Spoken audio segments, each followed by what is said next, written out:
तो दोस्तों आज हम फिर लेकर आए हैं आपके लिए देश और दुनिया की सभी ताज़ा और बड़ी खबरें। आज की सबसे पहली और बड़ी खबर हम आपको बताएंगे।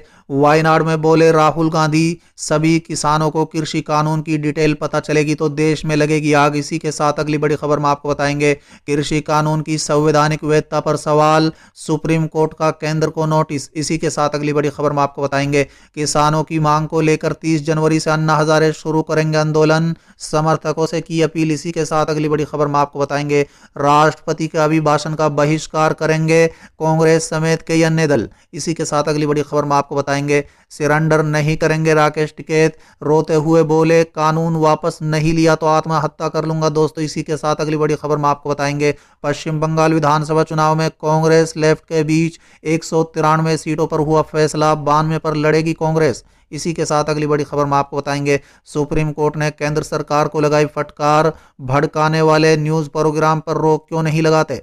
इसी के साथ अगली बड़ी खबर में आपको बताएंगे। गाजीपुर से शाम तक हटाने के लिए आंदोलनकारी किसानों को यूपी पुलिस का अल्टीमेट। वहीं अगली बड़ी खबर में आपको बताएंगे। सोनिया गांधी की करीबी अर्चना डालमिया का बड़ा आरोप, बोली ट्रैक्टर परेड के दौरान हिंसा प्रायोजित, दीप सिद्धू बीजेपी एजेंट। इसी के साथ अगली बड़ी खबर में आपको बताएंगे। योगी सरकार को अकेले चुनौती देंगे नीतीश, यूपी में आरसीपी के बजाय इस बार त्यागी संभालेंगे कमान। वहीं अगली बड़ी खबर में आपको बताएंगे। किसान मोर्चा की इमरजेंसी मीटिंग, कहा रची गई साजिश प्रदर्शन से हिल गई है सरकार।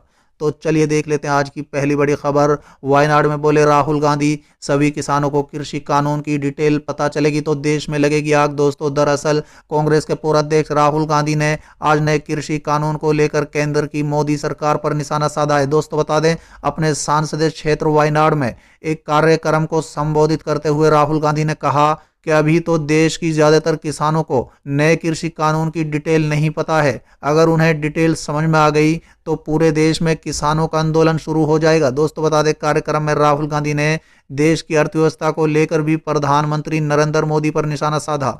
दोस्तों बता दें, राहुल ने केरल में होने वाले विधानसभा चुनाव को लेकर कहा, राज्य में चुनाव होने वाले हैं, ये चुनाव विचारधारा के हैं, ये यूडीएफ एलडीएफ और आरएसएस की विचारधारा के खिलाफ चुनाव है। चलिए अगली खबर। कृषि कानून की संवैधानिक वैधता पर सवाल, सुप्रीम कोर्ट का केंद्र को नोटिस। दोस्तों दरअसल सुप्रीम कोर्ट ने 3 कृषि कानूनों की संवैधानिक वैधता को चुनौती देने वाली केरल की कांग्रेस सांसद टीएन प्रतापना की याचिका पर बृहस्पतिवार को केंद्र से जवाब मांगा है। दोस्तों बता दें, याद रहे कि सुप्रीम कोर्ट दिल्ली में जारी किसान आंदोलन को लेकर पहले से ही जारी याचिकाओं के चलते 12 जनवरी को इन कानूनों को अमल पर रोक लगा चुकी है। चलिए अगली खबर। किसानों की मांग को लेकर 30 जनवरी से अन्ना हजारे शुरू करेंगे आंदोलन, समर्थकों से की अपील। दोस्तों दरअसल राष्ट्रीय राजधानी दिल्ली में गणतंत्र दिवस के मौके पर ट्रैक्टर रैली के दौरान हुई भारी हिंसा में कई लोगों को भारी चोटें आई और एक किसान की मौत हुई। दोस्तों बता दें, इसके बाद समाजवादी अन्ना हजारे ने गुरुवार को ऐलान किया है कि वो आंदोलन करेंगे। अन्ना ने कहा है कि वो 30 जनवरी से महाराष्ट्र के अहमदनगर के रालेगंज सिद्धि में किसानों की कई मांगों को लेकर प्रदर्शन शुरू करेंगे। दोस्तों बता दें, अन्ना ने बयान जारी करते हुए अपने समर्थकों से यह अपील की है कि वो जहां पर भी हैं वहीं से इस प्रदर्शन में हिस्सा लें। पिछले महीने उन्होंने कहा था कि अगर केंद्र सरकार किसानों से संबंधित मांगों को नहीं मानती है तो वो भूख हड़ताल शुरू करेंगे। दोस्तों बता दें, 83 वर्षीय समाजवादी अन्ना हजारे ने आगे कहा है कि ये उनका आखिरी आंदोलन होगा। चलिए अगली खबर। राष्ट्रपति का अभिभाषण का बहिष्कार करेंगे कांग्रेस समेत कई दल। दोस्तों दरअसल संसद में शुक्रवार को होने वाली राष्ट्रपति का अभिभाषण का कई दल बहिष्कार करेंगे। कृषि कानूनों के विरोध में Congress, NCP, JK National Conference, JMK, AIDC, Shiv Sena, Samajwadi party, RJD, CPI, CPIML, RSP, PDP, DMK और भी कई अन्य दल कांग्रेस के साथ राष्ट्रपति का अभिभाषण का बहिष्कार करेंगे। दोस्तों बता दें, वही शिरोमणि अकाली दल ने भी 3 कृषि कानूनों के विरोध में आज संसद में राष्ट्रपति के भाषण का बहिष्कार करने का फैसला लिया है। दोस्तों बता दें, पार्टी के सांसद बलविंदर सिंह ने ये ऐलान किया है। दोस्तों बता दें, राज्यसभा में कांग्रेस के सदस्य और नेता प्रतिपक्ष गुलाम नबी आज़ाद ने इस बाबत कहा है कि हम 16 राजनीतिक दलों की ओर से एक बयान जारी कर रहे हैं कि आज संसद में दिए जाने वाले राष्ट्रपति का अभिभाषण का बहिष्कार करेंगे। इस फैसले के पीछे प्रमुख कारण यह है कि कृषि कानून को विपक्ष के बिना सदन में जबरदस्ती पास किया गया। दोस्तों बता दें, आजाद ने कहा है कि राष्ट्रपति के संसद की संयुक्त बैठक के संबोधन का 16 विपक्षी दल किसानों के मुद्दे को लेकर बहिष्कार करेंगे। उन्होंने कहा है कि गणतंत्र दिवस के दिन हिंसा के मामले में केंद्र की भूमिका की जांच की मांग की है। दोस्तों बता दें, परंपरा के अनुसार संसद सत्र की शुरुआत राष्ट्रपति का अभिभाषण से होगी। राष्ट्रपति रामनाथ कोविंद संसद के दोनों सदनों को संबोधित कर सरकार की भावी योजनाओं के बारे में बताएंगे। चलिए अगली खबर, सरेंडर नहीं करेंगे राकेश टिकैत, रोते हुए बोले कानून वापस नहीं लिया तो आत्महत्या कर लूंगा। दोस्तों दरअसल 26 जनवरी को किसान ट्रैक्टर परेड निकाले जाने के दौरान दिल्ली में मचे बवाल और हुई हिंसा के बाद पुलिस प्रशासन अब बेहद सख्त रुख अपना रहा है। दोस्तों बता दें, करीब 37 किसान नेताओं पर एफआईआर होने के बाद अब कई को लुकआउट नोटिस जारी होने के बाद अब किसान आंदोलन हल्का पड़ता नजर आ रहा है। दोस्तों बता दें, गाजीपुर बॉर्डर पर करीब 2 महीने से बैठे किसान पुलिस प्रशासन को सख्त रुख के बाद वहां से वापस जाने लगे हैं। दोस्तों बता दें, वहीं यहाँ के किसान आंदोलन का नेतृत्व कर रहे किसान नेता राकेश टिकैत से भी प्रशासन की कई दौर की वार्ता हो चुकी है। हालांकि रिपोर्ट्स आ रही थी कि राकेश टिकैत पुलिस के सामने सरेंडर करने वाले हैं, लेकिन उन्होंने स्पष्ट कर दिया है कि वो सरेंडर नहीं करेंगे। दोस्तों बता दें, फिलहाल यहाँ हलचल तेज है, सड़क के दोनों ओर भारी संख्या में पुलिस बल मौजूद है। दोस्तों बता दें, आला अफसर अभी टिकैत और अन्य नेताओं से बात करने पहुंचे हैं। इसके बाद गाजियाबाद के डीएम सिटी शैलेंद्र सिंह ने कहा है कि राकेश टिकैत को कानूनी नोटिस दिया गया है कि वो सड़क को खाली कर दें, क्योंकि सड़क को अवरोध करना कानूनन गलत है। उन्हें सोचने का वक्त दिया गया है। दोस्तों बता दें, राकेश टिकैत ने रोते हुए मीडिया से कहा है कि मेरे किसानों को मारने की कोशिश की जा रही है, मैं यहाँ से खाली नहीं करूँगा, हमें मारने की साजिश की जा रही है, ये वैचारिक लड़ाई है, किसानों के साथ अत्याचार किया जा रहा है। उन्होंने कहा है कि अगर कानून वापस नहीं हुआ तो मैं आत्महत्या कर लूंगा। दोस्तों बता दें, शाम 7:15 बजे राकेश टिकैत ने यहां अनशन करने का ऐलान कर दिया है। उन्होंने कहा है कि अब मैं पानी तभी पीऊंगा जब गांव से पानी आएगा। देश ने मुझे झंडा दिया है, पानी भी देगा।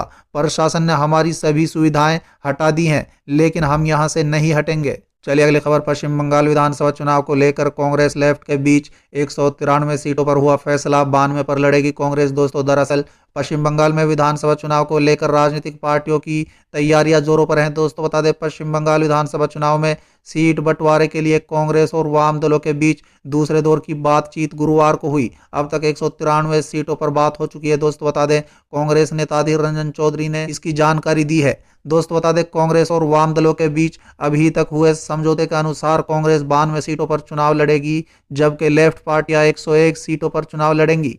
बाकी 101 सीटों पर पार्टियों के बीच अगले दौर की बातचीत में बंटवारा किया जाएगा। दोस्तों बता दें, पार्टियों ने सोमवार को फैसला किया था कि वो साल 2016 के चुनाव में क्रमश जीती गई सीटों पर चुनाव लड़ेंगे। साल 2016 में वाम कांग्रेस गठबंधन ने 77 सीटें जीती थी, जिसमें से 44 पर कांग्रेस ने जीत दर्ज की थी। चलिए अगली खबर, सुप्रीम कोर्ट ने केंद्र सरकार को लगाई फटकार, भड़काने वाले न्यूज प्रोग्राम पर रोक क्यों नहीं लगाते। दोस्तों दरअसल टीवी पर भड़काने वाले न्यूज प्रोग्राम को लेकर देश की सबसे बड़ी अदालत ने केंद्र सरकार को फटकार लगाई है। दोस्तों बता दें, गुरुवार को सुप्रीम कोर्ट ने ऐसे न्यूज प्रोग्राम को रोकने को लेकर केंद्र सरकार द्वारा कुछ भी नहीं किए जाने पर अपनी नाराजगी जाहिर की है। दोस्तों बता दें, अदालत ने कहा है कि भड़काने वाले न्यूज प्रोग्राम को रोकने के लिए जरूरी उपाय किए जाएं और कानून व्यवस्था की निगरानी रखी जाए। दोस्तों बता दें, 26 जनवरी को दिल्ली में किसानों की ट्रैक्टर परेड के दौरान हिंसा हुई थी। इस दौरान इंटरनेट सेवा को बंद करना पड़ा। इस संदर्भ में सुप्रीम कोर्ट निष्पक्ष और सच रिपोर्ट न होने को लेकर चिंतित नजर आया। दोस्तों बता दें, अदालत की तरफ से कहा गया है कि समस्या तब खड़ी होती है जब इसका इस्तेमाल दूसरों को उकसाने के लिए किया जाता है। दोस्तों बता दें, इस मामले में केंद्र सरकार की तरफ से सॉलिसिटर जनरल तुषार मेहता अदालत में उपस्थित थे। Chief justice एस.ए. बोबडे की अध्यक्षता वाली बेंच ने तुषार मेहता से कहा है कि सच्चाई ये है कि कुछ ऐसे प्रोग्राम हैं जिसकी वजह से भावनाएं भड़कती हैं और सरकार के तौर पर आप इसे लेकर कुछ भी नहीं कर रहे हैं। दोस्तों बता दें, अदालत ने सरकार द्वारा ऐसे प्रोग्राम पर रोक नहीं लगाने को लेकर केंद्र सरकार को फटकार लगाई। अदालत की तरफ से कहा गया है कि आजकल लोग कुछ भी कहते हैं, कई बार ऐसे हालात हो जाते हैं जिससे प्रॉपर्टी नष्ट होती है, जिंदगी को भी नुकसान पहुंचता है। सरकार को ऐसे भी जरूरी कदम उठाना चाहिए। चलिए अगली खबर, सोनिया गांधी की करीबी अर्चना डालमिया का बड़ा आरोप बोली ट्रैक्टर परेड के दौरान हिंसा पराजित थी दीप सिद्धू बीजेपी एजेंट। दोस्तों दरअसल सोनिया गांधी की करीबी कांग्रेस नेता अर्चना डालमिया ने मंगलवार को हिंसा के लिए बीजेपी को कसूरवार ठहराया। दोस्त बता दें, लाल किला पर झंडा फहराते हुए वीडियो में देखे गए दीप सिद्धू को अर्चना डालमिया ने बीजेपी का एजेंट करार दिया है। दोस्तों बता दें, एबीपी न्यूज से बात करते हुए अर्चना डालमिया ने कहा है कि दीप सिद्धू बीजेपी का कार्यकर्ता है, वो सन्नी देओल का एजेंट रहा है। बीजेपी नेताओं की दीप सिद्धू के साथ कई तस्वीरें हैं। गणतंत्र दिवस के दिन जो कुछ भी हुआ वो एक साजिश है। दीप सिद्धू को क्यों नहीं गिरफ्तार किया जा रहा है? दोस्तों बता दें, उन्होंने कहा है कि ऐसे एक वक्त पर जब काफी दिनों से चला रहा किसानों का आंदोलन शांतिपूर्ण और सफल रहा, वो अपने अधिकारों की मांग कर रहे थे, तो बीजेपी की तरफ से ये सब एक साजिश के तहत किया गया है। जिन्होंने लाल किले पर झंडा लगाया उसे क्यों नहीं गिरफ्तार किया जा रहा है? चलिए अगली खबर, किसान मोर्चे की इमरजेंसी मीटिंग, कहा रची गई है साजिश, प्रदर्शन से हिल गई है सरकार। दोस्तों दरअसल संयुक्त किसान मोर्चा की इमरजेंसी बैठक के बाद एक बयान जारी किया गया है। दोस्तों बता दें, जिसके अनुसार इस किसान आंदोलन की शुरुआत के 15 दिनों के बाद अपना अलग विरोध स्थल बनाया था। दोस्तों बता दें, संयुक्त रूप से प्रदर्शन करने वाले संगठनों का हिस्सा नहीं थे।